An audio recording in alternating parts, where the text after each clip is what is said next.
Fire bolt watch. ഇതിൻ്റെ വാറണ്ടിക്ക് വേണ്ടി പിന്നാലെ നടക്കുന്നതൊക്കെ നല്ലത് ഇത് വാങ്ങാതിരിക്കലാണ്. പൈസ കളയാതിരിക്കാൻ ഒരാൾ ചെയ്യേണ്ട ആദ്യത്തെ കാര്യം. ഗൈസ്, നമ്മുടെ ഫയർ ബോൾട്ട് വാച്ചിൻ്റെ അപ്ഡേറ്റ് പറയാൻ വേണ്ടി വന്നതാണ്. സംഭവം അന്ന് നമ്മൾ രണ്ടാമത് റിട്ടേൺ അയച്ചു. ബട്ട് എനിക്ക് പിന്നെയും വന്നത് ഇൻവിൻസിബിൾ പ്ലസിന് പകരം ആ ഇൻവിൻസിബിൾ എന്ന് പറഞ്ഞാൽ ആ പഴയ മോഡലാണ്. ബട്ട് ചെറിയ ഡിഫറൻസ് ഉണ്ട് കേട്ടോ. സ്ട്രാപ്പിൻ്റെ കളറൊന്നും ചെറുതായിട്ട് മാറിയിട്ടുണ്ട്. ഇപ്പോൾ വന്നത് ഇങ്ങനത്തെ ഒരു കളറാണ്. എന്നിട്ട് ഞാൻ പിന്നെയും മെയിൽ അയച്ചു. അവർ പണ്ടത്തെ പോലെ തന്നെ പിന്നെയും അയച്ചേക്കാണ്. കാരണം എന്ന് വെച്ചിട്ടുണ്ടെങ്കിൽ അവന്മാർ വാറണ്ടിയിൽ ഇൻക്ലൂഡ് ചെയ്ത് വെച്ചിട്ടുണ്ട് അത്രേ. സംഭവം വാച്ച് അവർക്ക് റിപ്പയർ ചെയ്യാൻ പറ്റിയില്ലെങ്കിൽ അത് അവൈലബിൾ അല്ല എന്നുണ്ടെങ്കിൽ സിമിലർ ഫീച്ചറുള്ള വേറെ നമുക്ക് തരും എന്നുള്ളത്.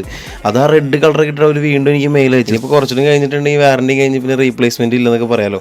എന്നാൽ അതിന് വേറൊരു ട്വിസ്റ്റ് ഉണ്ട്. അന്ന് ഞാൻ 2 റീപ്ലേസ്മെൻറ്റ് ജനറേറ്റ് ആയെന്ന് പറയില്ലേ ആ കൊറിയറിൻ്റെ, അന്ന് പറഞ്ഞാലേ നമ്മൾ കൊടുത്തിട്ടുണ്ടായിരുന്നുള്ളൂ. രണ്ടാമത് അതായത് ഡിസംബർ 1 പിക്കപ്പ് വന്ന സാധനം ജനുവരി 22 ഇപ്പോൾ ഒന്നുകൂടി വിളിച്ചേക്കണം. അപ്പോൾ എനിക്ക് അയച്ചിട്ട് തിരിച്ച് റിട്ടേൺ വന്ന സാധനം അതിൽ റിട്ടേൺ കൊടുത്ത് അയച്ചിട്ടുണ്ട്. ഇനി എന്തുണ്ടാകുമോ എന്തോ.